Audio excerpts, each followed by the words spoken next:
Myles, Ehrlich, and Owen Pence. Thank you so much for joining me today.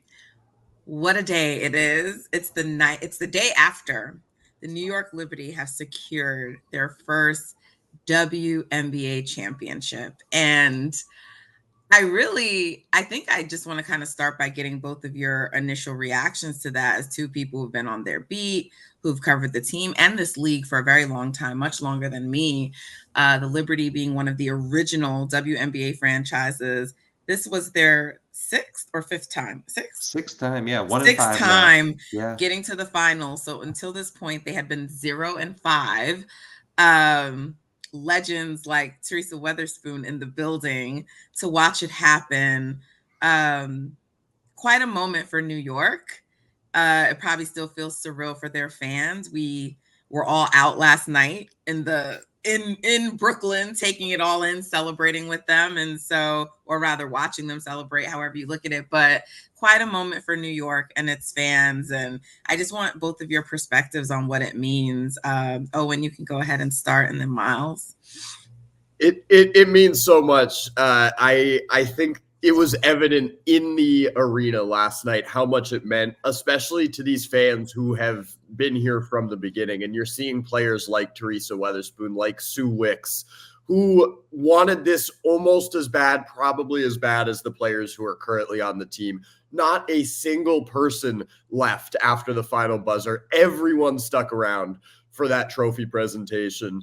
And it's just certifies how much this city was starving for a professional basketball championship and how long they'd waited with Liberty teams that were so good, that were iconic, but that just couldn't get over the hump.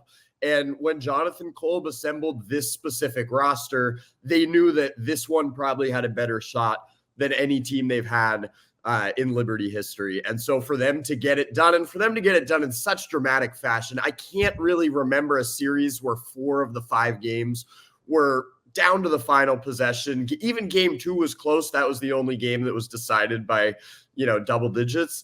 It was in true Liberty fashion. Like this team never made things easy. And yet here they are as champions. Yeah. I'm just gonna double down on all of that.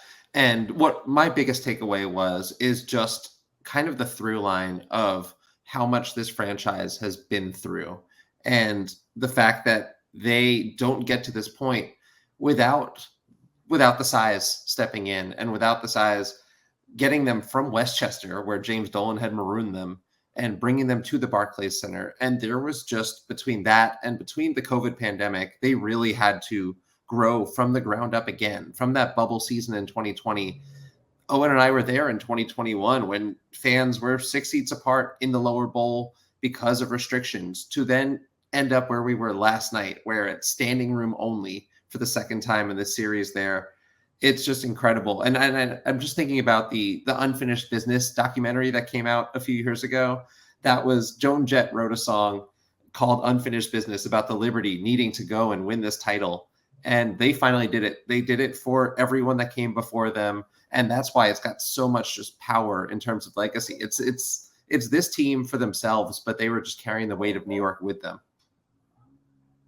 Yeah, I mean, this is my first season covering the W from beginning to end. Like, I've got to cover like orange carpets and all-star and like certain events. And, I've kind of been in and out of certain things, but this is my first year covering from start to finish. And for me, it was surreal because, one, this was such a historic year for the W in general, right? I kind of entered this community in 2022. That was the first season. And so it has been growing. There has been growth. But obviously a lot was exacerbated this year with the rookie class that came in. And so you already had this momentum of the league growing. And when you add like all these rookies like Caitlin Clark and Angel Reese to the picture, and you already have stars like Brianna Stewart, Asia Wilson, everything just coming together, this really feels like it's hit like its inflection point, like it's here. And I saw a post earlier where someone was saying like there's just something different about this year. And I do feel it, not just like over the season, but even the way people talked about this finals, right? Myles, you posted a great quote from Nafisa Collier, because there was a lot of chatter about, oh, this was going to be a boring finals. And I feel like if you're a real basketball fan, there was no way you could have thought this, because these two teams are great. So some of that felt to me like maybe a little hate, but also just a lot of people who were not informed. I think more on the Lynx than maybe the Liberty, but about how great of a team they are. And so this was always going to be a great series for basketball. But just watching after every game, all the posts and the tweets, people saying this is the best finals, NBA fans, WNBA fans, everyone tuned in after every game. We had 2 overtimes in this series. We had Courtney Williams' big shot, Sabrina's big shot in game 3, Nafisa Collier's game winner, Stewie's 30-point, John Quell's consistency, X factors like Niara Sabally, who really, I think, probably won the game for the Liberty last night. This series had everything that you needed to make it an all-time great series. And I can't believe this is the first year that I got to cover the WNBA Finals. Now I'm sort of spoiled, and this is what I was exposed to, but I'm just still in disbelief. It was so amazing. And it's so amazing to see these women finally getting the attention and the coverage that they have so long deserved and is overdue. So for me, I'm just so happy for them. I'm sad for the Lynx, and we'll talk about them a little bit later, just because you get to know these players and, it's hard, but I'm so happy for all of them. And I'm so happy for the Liberty. I think almost all of them were in tears after last night's game from what I observed. Yeah. I think that my biggest takeaway, especially this entire season, is that we've known that it wasn't because the product was not strong enough. It was that the investment was not there in the product. Yes. And that being said, to finally get that investment, to finally have this series put onto the main channels, and for it to deliver like this was just it was necessary, right? We needed it this season with all of the momentum, with the Olympics, with everything, with the rookies, with Caitlin and Angel, and then Asia having that historic season, Fee and Stewie getting ready to push their own league. Like, what is a better promo for that than going toe to toe for 5 games in the finals? Everything was just set up and executed to the highest level. And but the hoops have been there. That's the thing. And it's like, it was always so frustrating to feel like we were in an echo chamber trying to be like, if you come to a WNBA game, you're going to leave a fan, and to just know that the access wasn't there, but that as soon as those lights turned on, as soon as all of those people tuned in, it delivered. And that was going into the series. What I had the most confidence in was that this was going to be good basketball, because these were the 2 best teams in the WNBA consistently all season, and they went toe to toe, and we deserved that. Absolutely. Owen, what are some of your favorite moments from these finals or last night? Wow. I mean, last night was very surreal. I think I'll never forget game 1. I think this series announced itself as what it turned out to be. Like, game 1, we should have known that this was not going to be a regular, normal series. When Courtney Williams hit that shot, when she took over that game, it was like, oh, we are dealing with something very, very iconic, very legendary here. Last night was just, like Myles said, it was everything coming together. It was all those years in Westchester where people couldn't even get out to the games. It was these fans who had been there through the MSG days.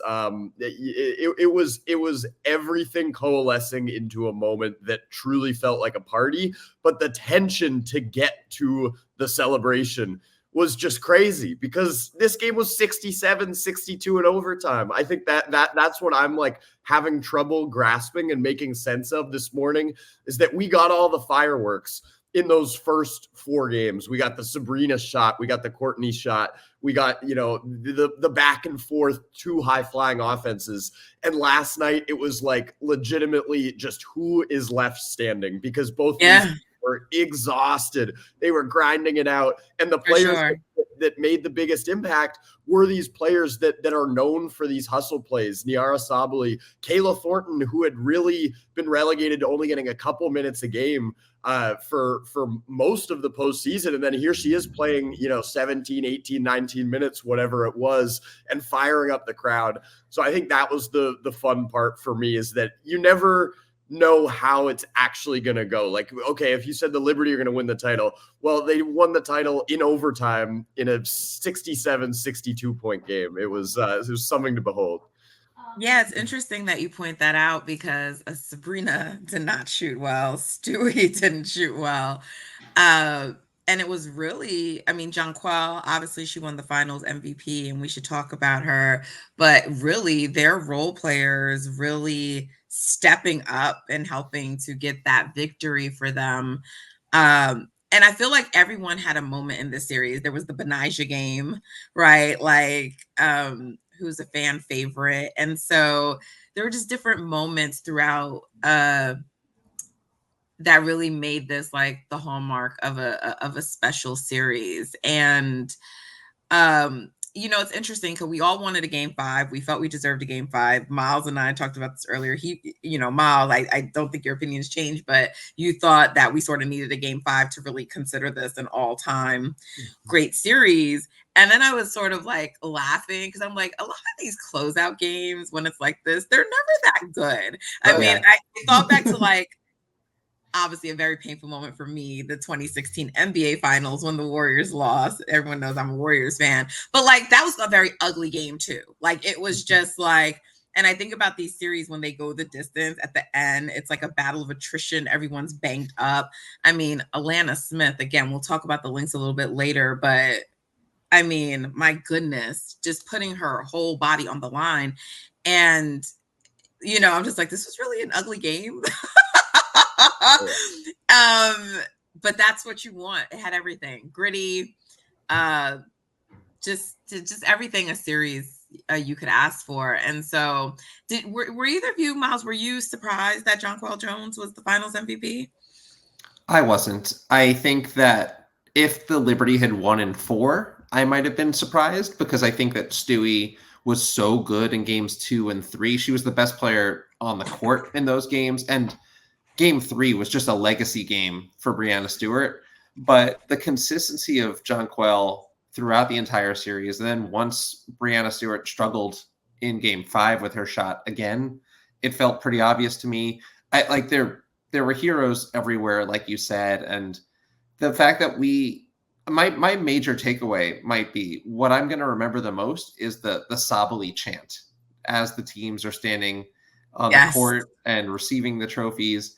And Niara Sabally, who just makes the most of that moment, does whatever. But yeah, I don't want to take away from JJ, because JJ deserved this. This was the emotion that was in her voice in that press conference afterwards.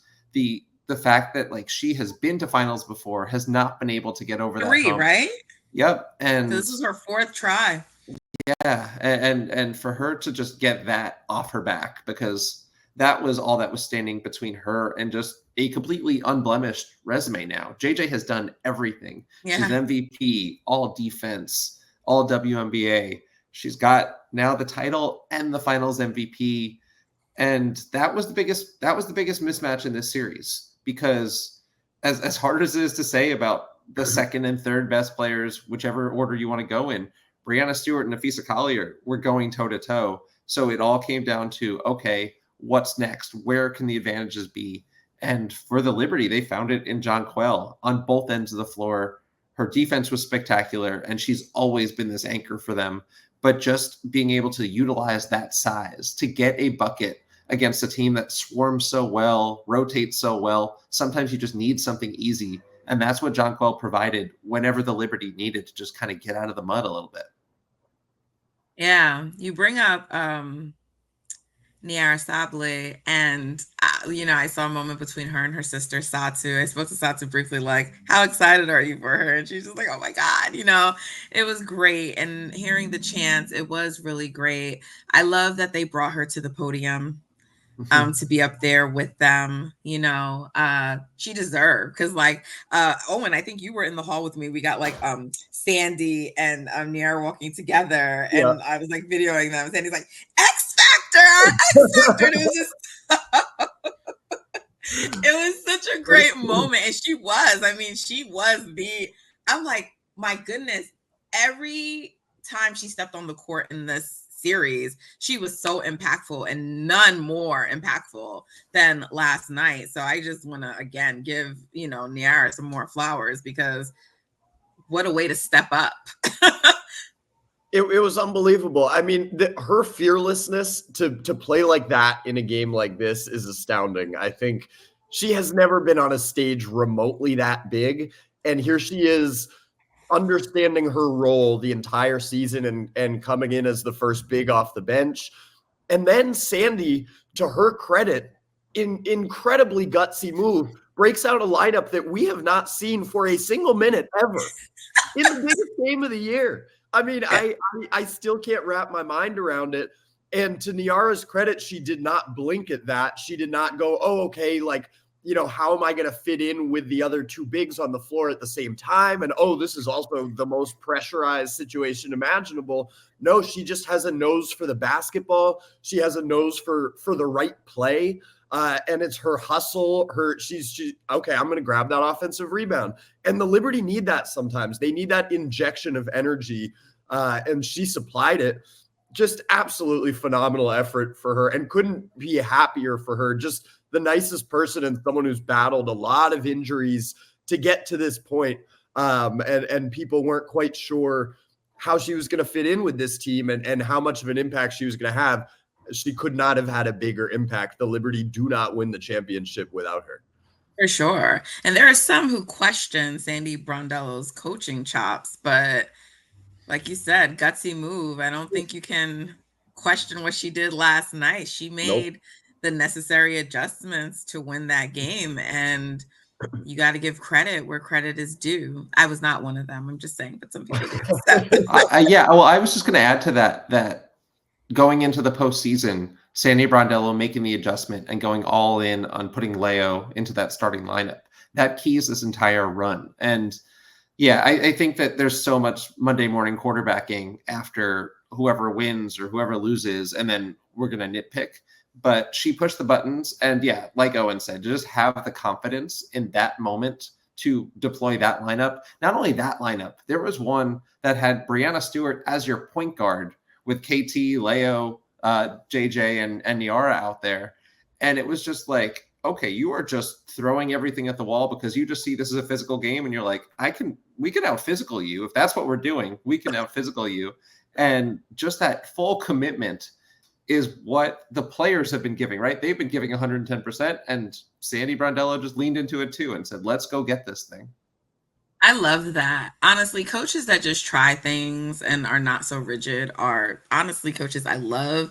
Again, this is some of my trauma as a Warriors fan speaking. If you follow me, you know I'm super critical of Steve Kerr. Yes, I don't care that he's won a lot. So you can't say Warriors fan trauma when you have two Knicks fans on the show. That's right? I'm just saying, like, the man is so rigid. And I'm like, yes, Sandy, new lineup, players I've never seen playing together before. I love it. I love it. Try some shit. That's all I'm saying.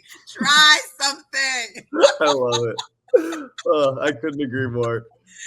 Oh my goodness.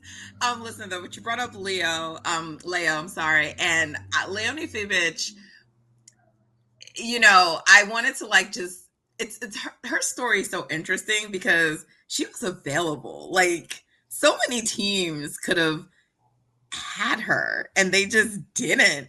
And now she's here starting and being a really big factor.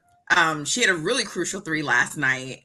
That really, I think after that, I mean, Minnesota really couldn't recover. So, I mean, I have no words. Like, she's just been tremendous for them. I find her so interesting because she's just so like, yeah, that's just what we have to do, and just so like, she doesn't get like too up or down. I think she's really fascinating. You guys have had the chance to kind of cover the Liberty all season and probably talk to her more than me, but I find her so fascinating, and what a pickup for New York. Unbelievable. I don't think there's a single more important acquisition over the course of the last few years in terms of the Liberty. You get the big names, but for someone to tie it together the way Leonie Fiebig did. And I think you're right. Like, to me, it's that she has a real business-like approach to what she needs to do. And she's so even-keeled. She's so steady that, as crazy as it sounds, on a team with multiple former MVPs and multiple now everyone's a champion, but even before this, Courtney Vandersloot already had a championship. Stewie already had 2. It was Leo who I trusted more than anyone to knock down an open shot for the entirety of the playoff run. Yeah. And a lot of that is because Stewie was carrying so much of the load that she looked exhausted by the end, and everyone else had such great grand responsibilities, whereas Leo is just like, I know exactly what I need to do, and I am going to do it in the most even-keeled manner possible. She's a really funny person. She's been just a awesome person to cover. Couldn't be happier for her. But Becky Hammond said it, Cheryl Reeves said it, everyone basically said Leonie Fiebig changed this season. Like, this season goes differently without her. And amid all the different lineup constructions and things Sandy Brondello was trying just to see whether they would work, the one constant was Leo always needed to be in the lineup. Leo always had a good plus minus. Leo always had a positive contribution. And it's because she's got no bad calories in her basketball diet. It's all efficiency on offense.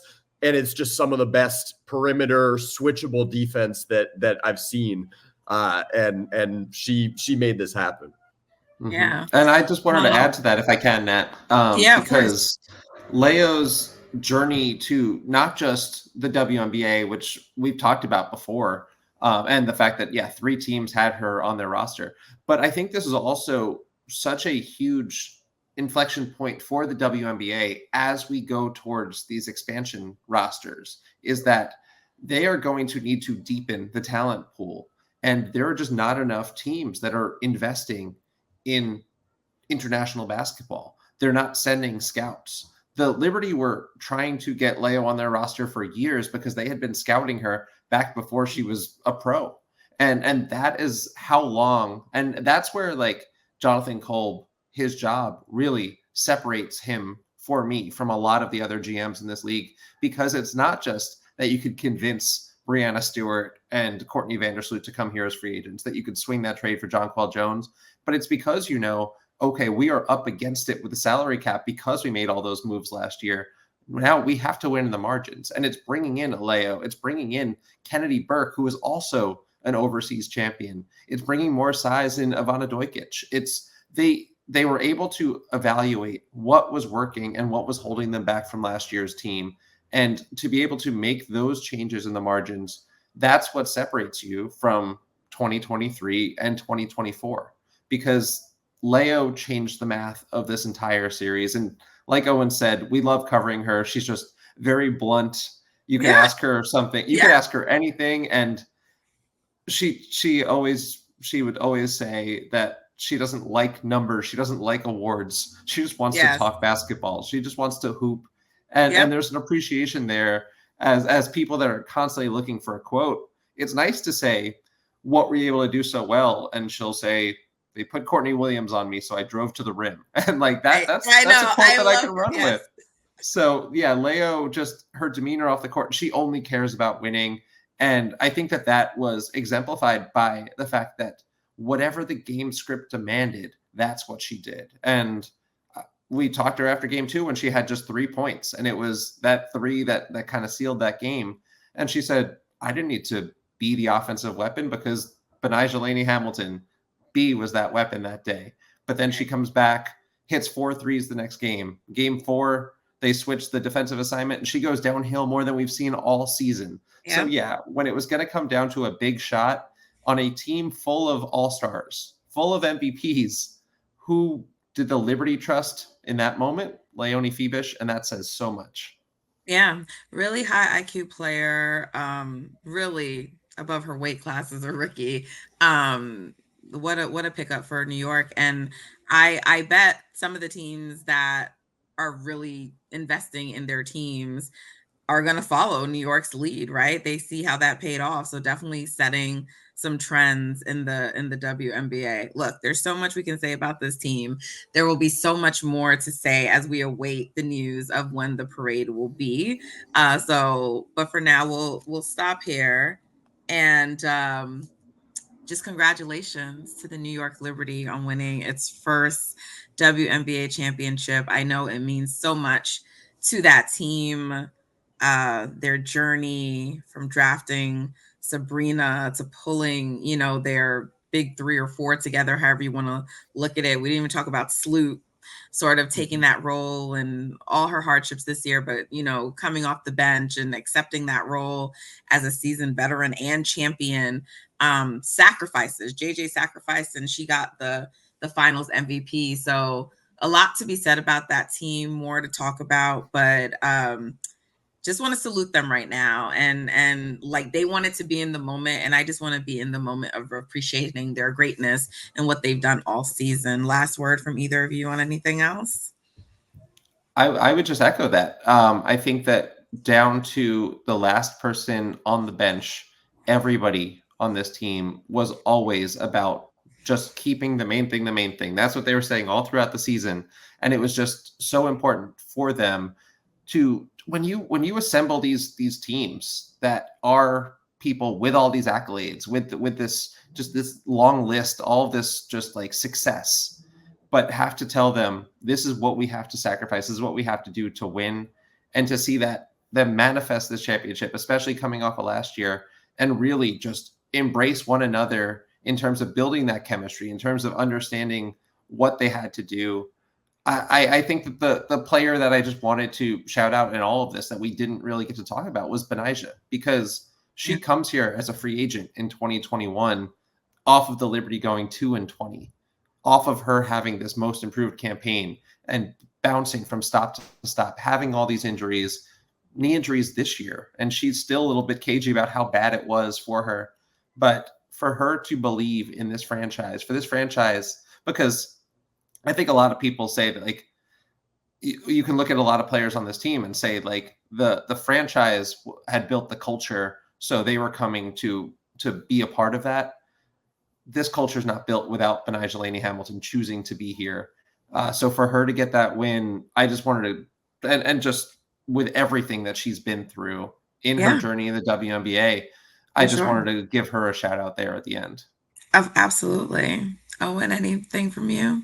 Yeah, I think we've covered it pretty comprehensively, just echoing what everyone said. I think you mentioned earlier the tears in the eyes, and like, tears are a normal thing after you win a championship, but this felt a little bit different in how much everyone, even for like an hour after the game, just was kind of in a haze of happy tears. And also, like, to me, a lot of it was relief. Like, we can't underestimate or overstate the level to which these players had gone through it in terms of the pressure, and to be in this specific moment that the league is in.